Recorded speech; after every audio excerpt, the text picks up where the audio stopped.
الله فلا مضل له ومن يضلله فلا هادي له ونشهد أن لا إله إلا الله وحده لا شريك له ونشهد أن سيدنا وسندنا وحبيبنا وشفيعنا وطبيبنا وطبيب قلوبنا وأولانا ومولانا محمدا عبده ورسوله أرسله بالحق إلى الخلق بشيرا ونذيرا وداعيا إلى الله بإذنه وسراجا منيرا. أما بعد فأعوذ بالله من الشيطان الرجيم.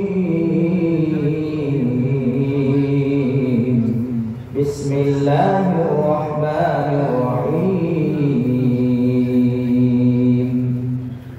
ربنا وابعث فيهم رسولا منهم يتلو عليهم آياتك ويعلمهم الكتاب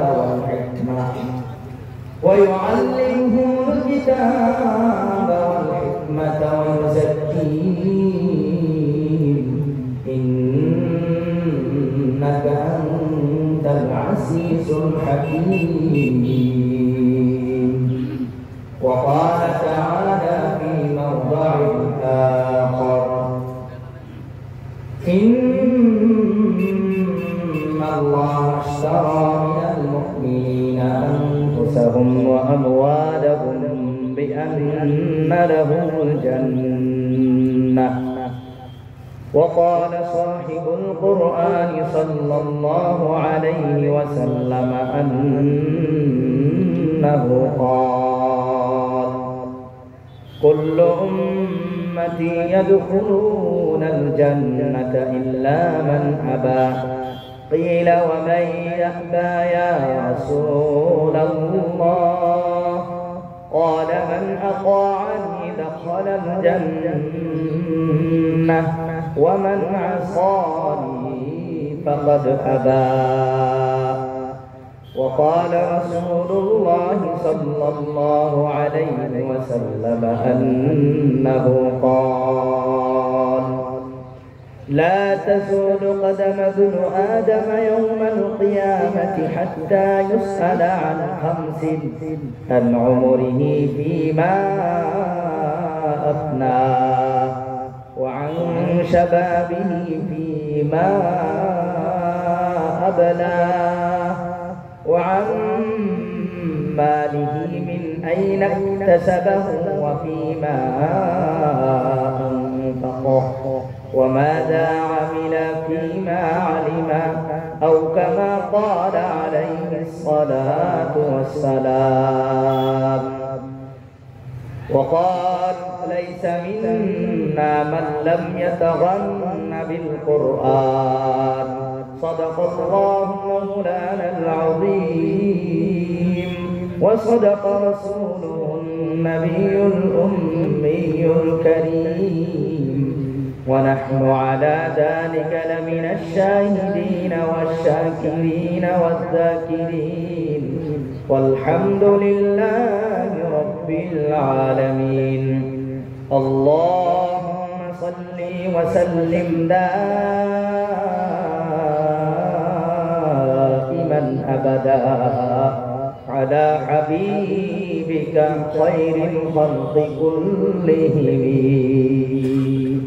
সবাই আমার সাথে বলেন: বালাগাল উলা বিকামালিহি কাশাফাত তুজা বিজামালিহি হাসুনাত জামিউ খিসালিহি সাল্লু আলাইহি ওয়া আলিহি। আমরা একটু জিকির করি: লা ইলাহা ইল্লাল্লাহ لا إله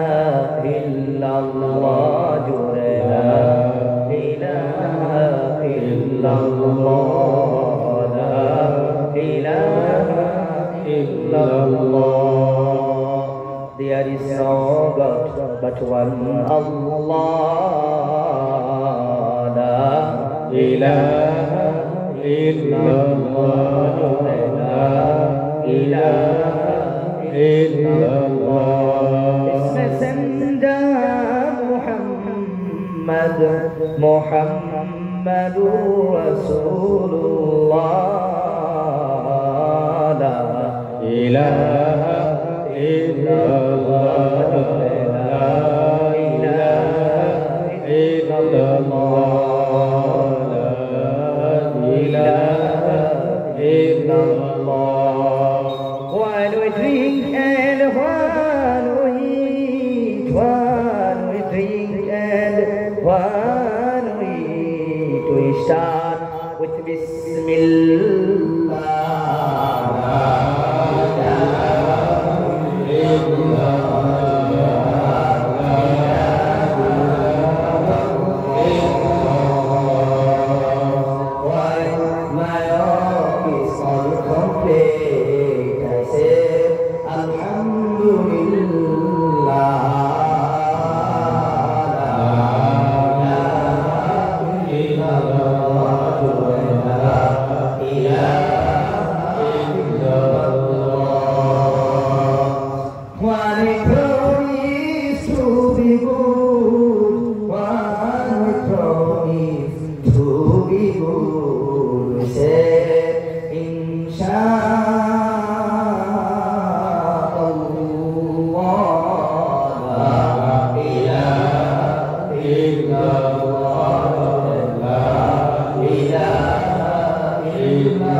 সম্মানিত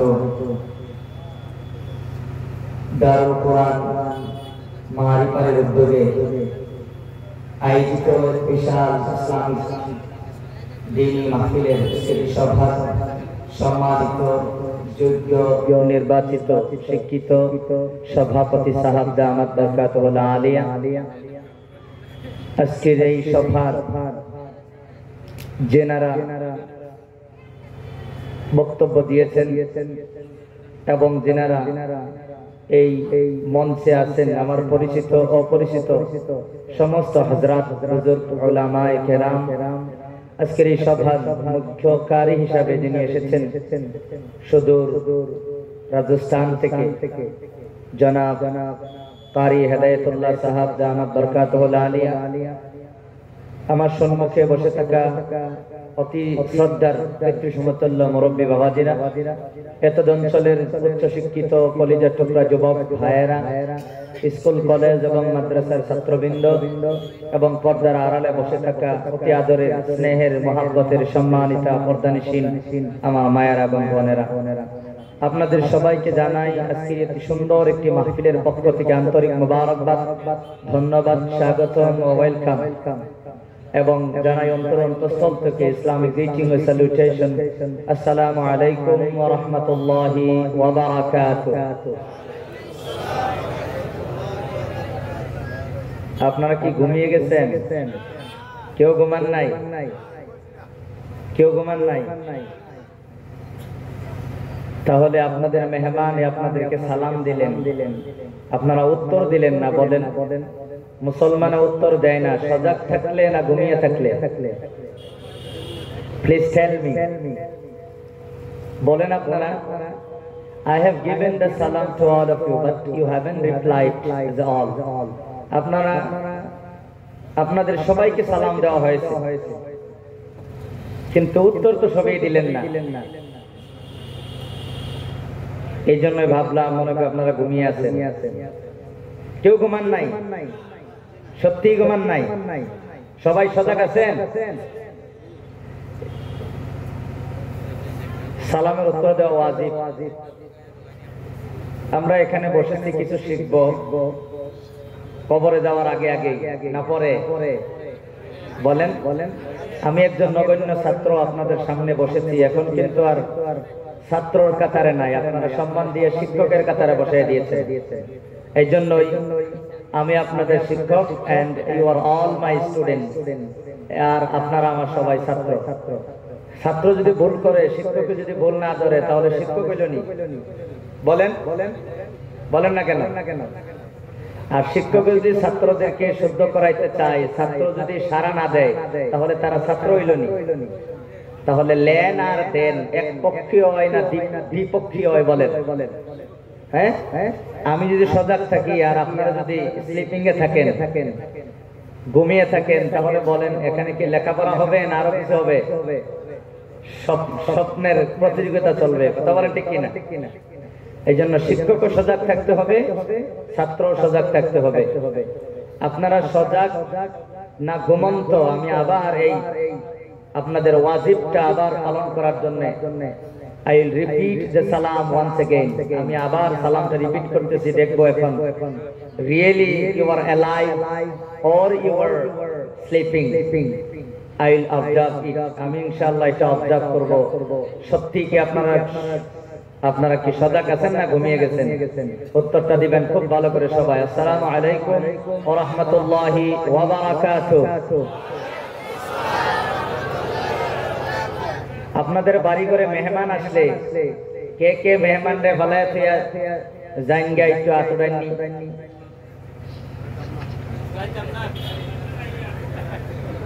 বুঝছেন নি আগে? আচ্ছা, কেউ জান না? তাহলে আজকে সবাই সাক্ষী, আজকে সভাপতিও সাক্ষী। আজকে it will be observed in the last moment, till the last moment, you will respect the guest or not. আপনারা আলোহী অতিথিদেরকে সম্মান করেন না ফালায়া জাইঙ্গা? ইনশাআল্লাহ এটা দেখা যাবে। এখন তো বলতেন কেউ যাবেন না, আলহামদুলিল্লাহ, আমি খুশি হইলাম। এখন যদি চলে যান তাহলে খুশি হইব না বেজার হইব? বলেন।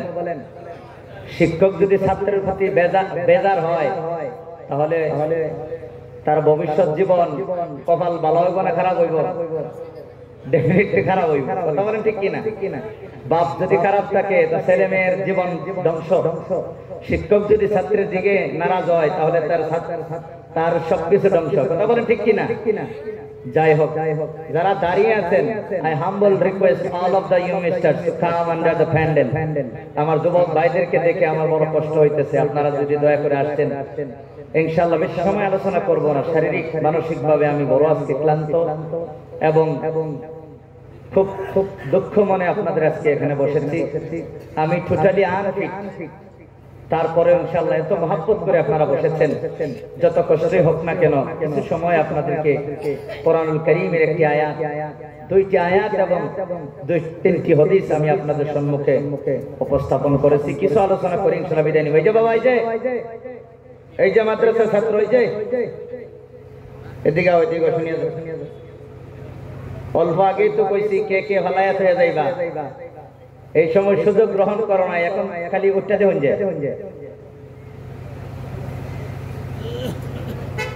আপনারা সবাই ভালো আছেন? আলহামদুলিল্লাহ। মারিফারে এটা আমার দ্বিতীয় জলসা। প্রথম জলসায় আপনারা আমাকে পরিচিত করাইয়া দিচ্ছেন, এখন আর রাত দিন ঘুম নাই।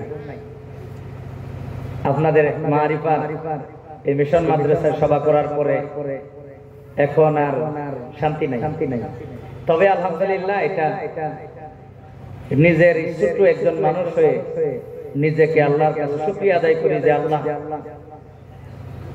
ইতিম নবীর উম্মতদের সম্মুখে আমার মতো নগণ্য একজন মানুষকে দ্বীনের আলোচনা করার জন্য আল্লাহ বসায় দিয়েছেন। এটাই হলো আমার একটা আশা, একটা উচ্চ আশা নিয়ে আমি বসেছি। আপনারা কেউ যদি একজন মানুষ যদি আমার দুই চারটা কথা শুনে যদি আমল করেন, কবরে শুয়ে শুয়ে এটাই আমি পাবো, আর কিছুই থাকবে না দুনিয়াতে। আর আপনারাও বসেছেন নবীহীন এতিম নবী উম্মত হয়ে আপনারা বসেছেন যে নবী আজকে নাই, নবীর ওয়ারিসগণ আমাদেরকে কিছু বলবে, চিরস্থায়ী জীবনটা আমাদের সুন্দর হবে। এই জন্য বড় কষ্ট করে আপনারা খেতিবাতি, সারাদিন খেতিবাতি করে, কেউ কষ্ট করে কাজ করে, কেউ ব্যবসা বাণিজ্য ছেড়ে, কেউ লেখাপড়া ছেড়ে, কেউ সমস্ত কাজ ছেড়ে, অনেকে ব্যস্ততাপূর্ণ জীবন নিয়ে আপনারা এখানে বসেছেন। আল্লাহ তাবারক ওয়া তাআলা আপনাদের সবাইকে, আল্লাহ আমি দোয়া করি আল্লাহ তাআলা তৌফিক দান করুন, বলেন আমিন। যাই হোক, আমি কোরআনুল কারীমের একটি আয়াত তেলাওয়াত করেছি, যে আয়াতটা আজ থেকে 4500 বছর আগে আমার এবং আপনাদের পিতা ইব্রাহিম, জাতির পিতা ইব্রাহিম আলাইহিস সালাম আল্লাহর কাছে দোয়া করেছিলেন যে আল্লাহ, ইব্রাহিম আলাইহিস সালামের দুইজন ছেলে, ইসহাক আলাইহিস সালাম এবং ইসমাঈল আলাইহিস সালাম। ইসহাক আলাইহিস সালামের লিঙ্কে ইসহাক আলাইহিস সালামের মানে বংশে অগণিত নবীগণ আল্লাহ তাআলা পাঠিয়েছেন, কিন্তু ইসমাঈল আলাইহিস সালামের বংশে আল্লাহ তাআলা আমাদের নবী ব্যতীত আর কাউকে পাঠান নাই।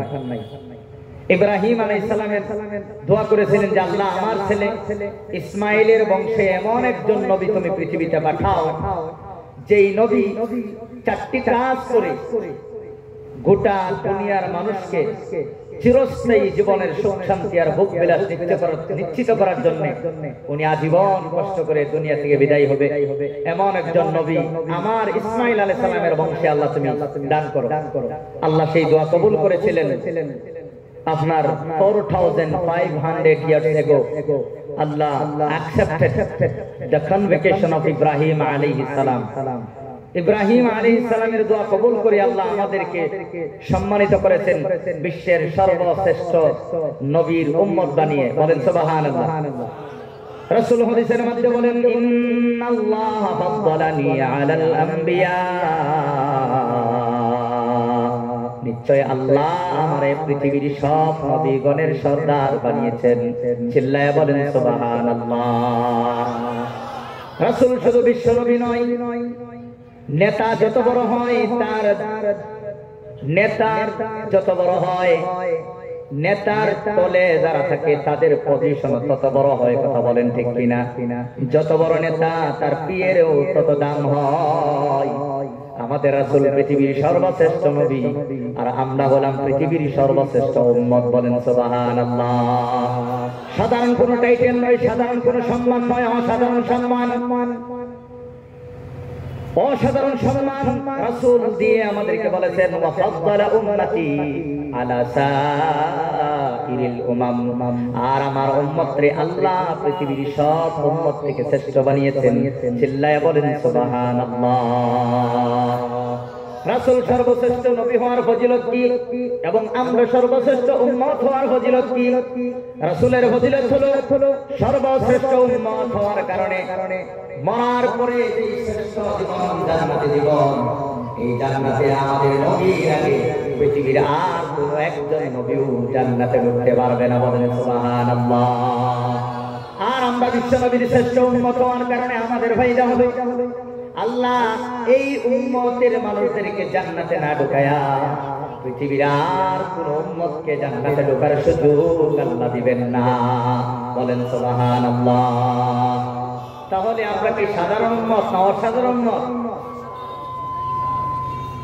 অসাধারণ উম্মত আল্লাহ আমাদেরকে বানিয়েছেন। যেই নবী বিশ্বনবী হলেন, কি কারণে বিশ্বনবী হলেন? এই কারণে বিশ্বনবী হলেন। বিশ্বনবী শুধু নামে উনি বিশ্বনবী হন নাই, ওনার কর্মজীবনে উনি কর্মিক ছিলেন, কর্মর কারণে উনি বিশ্বের সর্বশ্রেষ্ঠ নবী হয়েছেন, বলেন সুবহানাল্লাহ। এই গোটা নবীজির জীবনে যদি আমরা স্টাডি করি, 3টা ভাগে আমরা স্টাডি করতে পারবো। জন্ম থেকে নিয়ে 40 বছর বয়স পর্যন্ত নবীর 40 বছরের মক্কি জীবন, তারপরে নবুয়ত প্রাপ্ত থেকে আরম্ভ করে হিজরত করার আগে পর্যন্ত 13 বছরের মক্কি জীবন, তারপরে হিজরত করার পরে 53 বছর বয়স থেকে নিয়ে 63 বছর বয়সের মদিনার 10 বছরের জীবন, এই মানে 63 বছরের জীবনটার 3টা ভাগে যদি আমরা স্টাডি করি, যদি আমরা পড়ি, তাহলে দেখা যায় রাসূলের প্রথম 40 বছরের জীবন রাসূলের জন্য, নবীর জন্য নবুয়তের দলিল, উম্মতের জন্য শরীয়তের দলিল নয়। রাসূল যে বিশ্বনবী হবেন, কিভাবে বিশ্বনবী হবেন? একটা অলৌকিক মুজিজা ঘটনা দিয়া রব্বুল আলামিন 40টা বছর রাসূলকে ফিট করেছেন, রাসূলকে কমপ্লিট করেছেন, রাসূলকে আমানতদার হিসেবে গোটা পৃথিবীর মানুষের সামনে উপস্থাপন করেছেন, রাসূল সত্যবাদী হিসেবে গোটা পৃথিবীর মাঝে আপনার উপস্থাপন করেছেন। কারণ নেতার চরিত্র যদি নষ্ট থাকে তাহলে সেই নেতা কোনোদিন নেতা হইতে পারে না। নেতার কথা যদি মিথ্যা হয় তাহলে সেই নেতা কোনোদিন নেতা হতে পারে না। নেতার অন্তরে যদি কোনো হিংসা কিনা থাকে সে কোনোদিন নেতা হতে পারে না। 40টা বছর কাফির বেঈমানেরা যখন হয়তো বলতো যে তোমরা কেমন নবী মানো, নবী তো এইটা করছে এইটা করছে, 40টা বছরে আল্লাহ রাসূলকে এমন ভাবে আল্লাহ পাক্কা করলেন যেন কোনো কাফির বেঈমানে একটা আঙ্গুল তুলে রাসূলের বিরুদ্ধে গোটা জীবনের বিপক্ষে একটা বার কোনো কমপ্লেইন করতে যেতে না পারে। 40টা বছরে রাসূলকে আল্লাহ সেই ক্ষমতা, যোগ্যতা, এবিলিটি আল্লাহ দান করে আমাদেরকে নেতা বানিয়েছেন। বলেন সুবহানাল্লাহ। 13 বছরের জিন্দেগিতে রাসূল অসহনীয় ধৈর্য ধারণ করেছেন, সহ্য করেছেন। এককভাবে উনি 13টা বছর উনি কষ্ট করেছেন। জীবনে অনেক দুঃখ কষ্ট নিয়ে উনি ইসলামের মিশন চালায় গেছেন। 13টা বছর উনি একটা দিন, এক মুহূর্ত পর্যন্ত আরাম করতে পারেন নাই। তারপরও এই রাসূল একদিন কোন মুসলমান তো দূরের কথা, নন মুসলমানকেও কোনোদিন গালি দেন নাই। সেই বিশ্বনবী 13 বছরের জিন্দেগির জীবন উনি কুরবানি দিয়েছিলেন। কুরবানি দিয়া গোটা পৃথিবী থেকে অন্ধকার দূর করে আলোর জন্য রাসূলকে আল্লাহ তাআলা পাঠিয়েছিলেন। 13 বছরের মদিনার জিন্দেগিতে রাসূল সর্বপ্রথম পৃথিবীর সর্বপ্রথম সংবিধান, লিখিত সংবিধান, পৃথিবীর সর্বপ্রথম সংবিধান মদিনা সনদ বানিয়ে 10 বছর পৃথিবীর সর্বশ্রেষ্ঠ রাজত্ব রাসূল এই দুনিয়া থেকে পালন করে দুনিয়া থেকে চলে গিয়েছিলেন। রাসূলের রাজত্বকালে একজন মুসলমান তো দূরের কথা, একজন ইহুদি, একজন নন মুসলিম, একজন মূর্তি পূজারী কোনদিন কোনো কষ্টের সম্মুখীন হইয়া তারা দুনিয়া থেকে যায় নাই। 13 বছরে 10 বছরের রাসূল গোটা পৃথিবীর মানচিত্র পাল্টিয়ে দিয়েছিলেন। গোটা পৃথিবী থেকে মারামারি, কাটাকাটি, হানাহানি, হিংসা সব দূর করে ওনার পবিত্র আত্মার মতো সমস্ত সাহাবাদের আত্মা আলোকিত করে রাসূল দুনিয়া থেকে চলে গিয়ে হাজার হাজার লক্ষ লক্ষ সাহাবাদের একদল আল্লাহ দুনিয়াতে রাখিয়ে গিয়েছিলেন। তারা গোটা পৃথিবীকে উজালা করে তারা চলে গেছেন। কথা বলেন ঠিক কিনা? সেই বিশ্বনবী দুনিয়ার মধ্যে এসেছিলেন 4টি কাজ নিয়ে। এই 4টি কাজ যদি নবী যাওয়ার পরে যদি টিকে থাকে তাহলে ইসলাম টিকে থাকবে। এই 4টি কাজ যদি বন্ধ হয়ে যায় এক মুহূর্ত ইসলাম পৃথিবীতে থাকবে না। বলেন, পানির থেকে 100 কেজি ওজনের একটা মাছ এই ফিল্ডের মধ্যে আনিয়ে থুয়ে দিলে কয় বছর বাঁচবো? বলেন, 1 বছর, 6 মাস, 2 মাস, 5 দিন, বলেন না কেন? পানির থেকে একটা মাছ উঠে এই জায়গায় রাখলে বাঁচার 5 দিন তো দূরের কথা, 1 দিন বাঁচাও অসম্ভব। কথা বলেন ঠিক কিনা? তাহলে একটা এত শক্তিশালী এক মাছ তার জায়গা থেকে সরাইয়া দিলে, তার খোরাক থেকে সরাইয়া দিলে যদি একটা দিন বাঁচতে না পারে তাহলে ইসলামের রাসূল নিয়ে আসা 4টা মিশন যদি পৃথিবী থেকে ধ্বংস হয়ে যায় তাহলে 1 সেকেন্ড পৃথিবীতে কোনো মুসলমান টিকতে পারবে না। আমি আপনাদেরকে আর একটু বুঝায় বলি। বলেন, এলপি স্কুল না থাকলে হাই স্কুল কয়টা থাকবে? বলেন, সবাই বলেন। এলপি স্কুল না থাকলে হাই স্কুল কয়টা থাকবে? একটাও না। হাই স্কুল না থাকলে কয়টা কলেজ থাকবে? কলেজ না থাকলে কয়টা ইউনিভার্সিটি পৃথিবীর মধ্যে থাকবে? বলেন, একটাও না। এখন আমাকে উত্তর দেন, হাই স্কুল ইউনিভার্সিটি আগে না কলেজ আগে? কলেজ আগে না হাই স্কুল আগে? হাই স্কুল আগে না এলপি স্কুল আগে? বুঝছেন তো? এলপি স্কুল না থাকলে হাই স্কুলের কোনো চিহ্ন দুনিয়া থাকার উপায় নাই। কথা বলেন ঠিক কিনা? এখন আপনারা বলেন মাদ্রাসা না থাকলে কয়টা মসজিদ থাকবো? বলেন মাদ্রাসা না থাকলে কয়টা মসজিদ থাকবো? থাকতো না। তাহলে আপনারা বলেন মসজিদ আগে না মাদ্রাসা আগে? এত আজকে বললেন কেন? মসজিদ আগে না মাদ্রাসা আগে? তাহলে আমরা কিন্তু সমাজে উল্টা করি, মসজিদ খালি বিল্ডিং হয়, সুন্দর হয়, আর মাদ্রাসার কোনো খবর নাই, মাদ্রাসা বন্ধ করে দেয়, কোনো আন্দোলন নাই। বাবা হাই স্কুল না থাকলে যদি কলেজ একটাও হাই স্কুল না থাকলে যদি একটা কলেজ না থাকে, তাহলে মাদ্রাসা না থাকলে তোমার মসজিদ কে চালাইবে? কে যাইবে মসজিদ? ছাগল কেনে যাইব?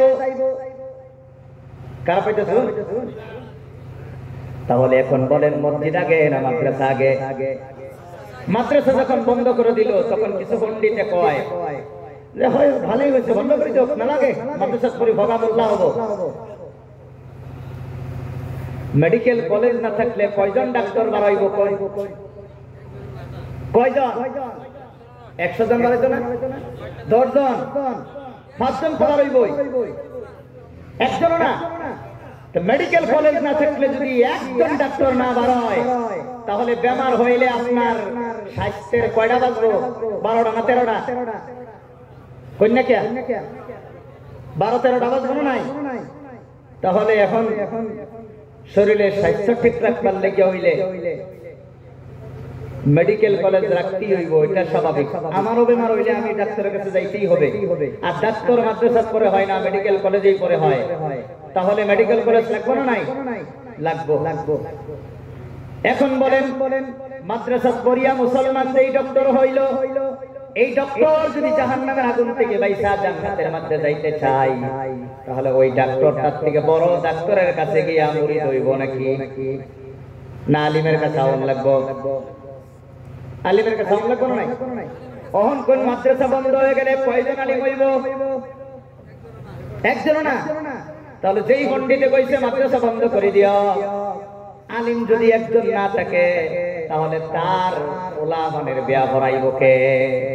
হেরমা বাবার বিয়া তো ভরাই দিছে, হ্যাঁ তো হইছে, এখন তার ওলামানের বিয়া কেনা ভরাইব? এই পণ্ডিত মরে গেলে জানাজা কেটা ভরাইব? এই পণ্ডিত মরলে গোসল কেটা দিব? কেউ গোসল দিত না, কেউ জানাজার নামাজ পড়তো না, কেউ কবরস্থানে কবর দিত না, দাফন করতো না। বন্ধের মধ্যে পুরা বলদ মরে গেলে যেই দশা হয়, এই বন্ধের মতো তার অবস্থা হইব। কথা বলেন ঠিক কিনা? বুঝলেন নি? মেডিকেল কলেজ না থাকলে একটা ডক্টর হওয়ার উপায় নাই, ডক্টর না হইলে আমাদের বাঁচার উপায় নাই। ঠিক মাদ্রাসা না থাকলে আলিম হওয়ার উপায় নাই, আর আলিম না হইলে মুসলমান একজন থাকবে না, সমস্ত বেঈমান হয়ে দুনিয়া থেকে যাবে। কথা বলেন ঠিক কিনা? কেউ বিশ্বাস করে না তারা না করুক, আমরা তো হরকালকে বিশ্বাস করি, আমাদের তো মাদ্রাসার দরকার। কথা বলেন ঠিক কিনা? এই টুপিগুলা আসছে আপনার, এটা কার অবদান? মাদ্রাসার অবদান। মুখের মধ্যে দাঁড়িয়ে আসছে, কার অবদান? মাদ্রাসার অবদান। আজকে পাঞ্জাবিটা পরিয়ে আসছেন, কার অবদান? মাদ্রাসার অবদান। কোরআনটা তেলাওয়াত করতে পারেন, কার অবদান? ভাই মাদ্রাসার হুজুরদের অবদান, মাদ্রাসার অবদান। মরে যাওয়ার পরে কবরের মধ্যে গিয়া যে ছেলেটা হাত উঠায় দোয়া করে, এটা কার অবদান? মাদ্রাসার অবদান। তবলিগ যে আপনারা করেন, এটা কার অবদান? মাদ্রাসার অবদান। খানকাতে চালান, এটা কার অবদান? মাদ্রাসার অবদান। তাকরীর করেন, তাফসীর করেন, কার অবদান? মাদ্রাসার অবদান। এই জন্য মাদ্রাসা বন্ধ হয়ে গেলে আর পৃথিবীর মধ্যে আল্লাহ আল্লাহ বলনেওয়ালা একজন মানুষও থাকবে না। কথা বলেন ঠিক কিনা? এই জন্যই মাদ্রাসা থাকলে দুনিয়া থাকবে, মাদ্রাসা থাকলে মানব জাতি এবং জীব জানোয়ার থাকবে। মাদ্রাসা না থাকলে আল্লাহ আল্লাহ থাকবে না। রাসূল বলেন আল্লাহ আল্লাহ না থাকলে দুনিয়াও থাকবে না। এখন বলেন দুনিয়া আগে না মাদ্রাসা আগে? বলেন না। আরেকটা আমাকে প্রশ্নের উত্তর দিন। মেডিকেল কলেজে কইরা ডক্টর হয়ে আপনার সেবা করব কতদিন? শ্বাস আপ ডাউন চলবো যতদিন ততদিন। কথা বলেন ঠিক কিনা? যেই দিন শ্বাস আপ ডাউন বন্ধ হয়ে যাবে এই দিন ডাক্তারি করব দূরের কথা, তার অবস্থাও কাহিল হয়ে যাইবে। কথা বলেন ঠিক কিনা? এই জন্যই ডাক্তারের ডক্টরি সেবা আপনি করতে পারেন জীবন থাকা পর্যন্ত। এখন জীবন মরে যাওয়ার পরে আপনার কোন বিদ্যা আপনার ফলপ্রসূ হতে পারে, সেই বিদ্যাটা হলো ইলমে দ্বীন, সেটাই মাদ্রাসার মধ্যে দেওয়া হয়। একজন ডাক্তার সাহেব জাহান্নাম থেকে বাঁচতে হইলে দ্বীনি শিক্ষা লাগবে না? কই একজন মুসলমান ইঞ্জিনিয়ার জান্নাতে যাইতে হইলে মাদ্রাসার শিক্ষা ছাড়া যাওয়ার কোনো উপায় নাই। কারণ প্রাইমারি থেকে আরম্ভ করে ইউনিভার্সিটি পর্যন্ত কোন সিলেবাসে আল্লাহ রাসূল বলতে একটা টু শব্দ নাই। কথা বলেন ঠিক কিনা? আপনারা বলেন দুনিয়াতে আপনারা চিরদিন থাকবেন না কবরে দীর্ঘদিন থাকবেন? আচ্ছা, কবরে দীর্ঘদিন থাকবেন, আখিরাতে কি কয়েকদিন থাকবেন না চিরকাল থাকবেন?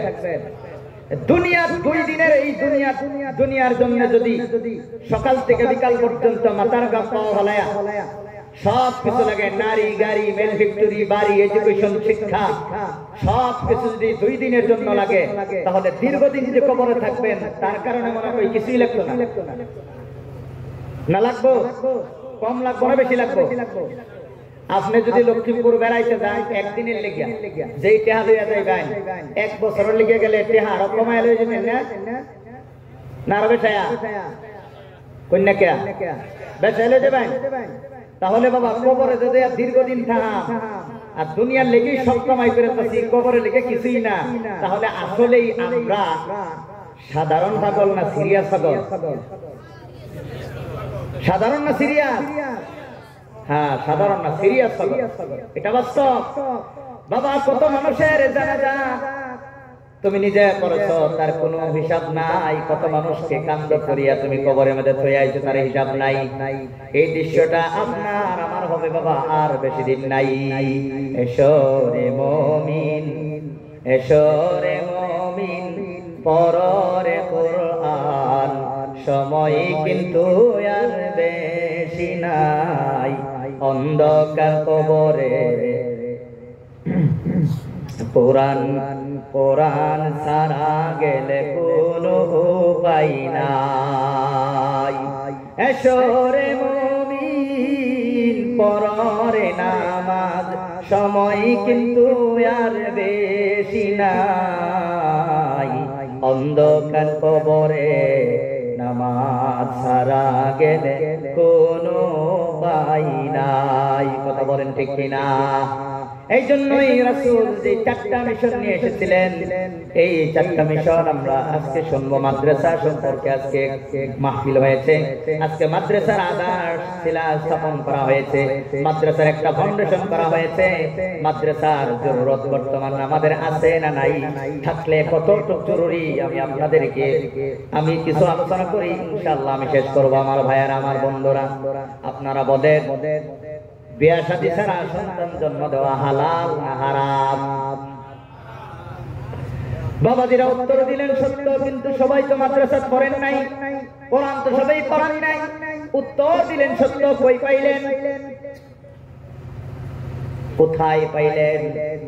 যদি জেনারেল শিক্ষিত বাবা হয়ে থাকেন তাহলে আপনাদের জেনারেল সিস্টেমে তো বিয়া ছাড়া সন্তান জন্ম দেওয়া হারাম কথাটা একবারে প্লে নার্সারি থেকে আরম্ভ করে ইউনিভার্সিটি পর্যন্ত কোন সিলেবাসে তো লেখা নাই। লেখা নাই, উত্তর দিচ্ছেন সুন্দর কইরা, করতে পাইলেন তো? মাদ্রাসা তো সবই করছেন না, তারপরও সুন্দর উত্তর দিলেন। বোঝা গেল কোরআন না বললে কি কোরআনের ছোঁয়া কমসে কম লাগছে। আলেম ওলামার কাছে আয়া আয়া নাকি, আর নয় মুরব্বীদের কাছে হইনা হইনা নাকি, আর নয় তবলিগও গিয়া গিয়া নাকি। জেনতি হুনুন অবদান কিন্তু মাদ্রাসা, অবদান মাদ্রাসা। বিয়া শাদী ছাড়া সন্তান জন্ম দেওয়া হারাম। মাদ্রাসার শিক্ষা যদি না থাকতো তাহলে একজন মানুষও জানতো নি যে বিয়া শাদী ছাড়া সন্তান জন্ম দেওয়া হারাম। জানতো নি? না জানলে কি হইতো? ইহুদি খ্রিস্টানদের দেশের মতো হইতো।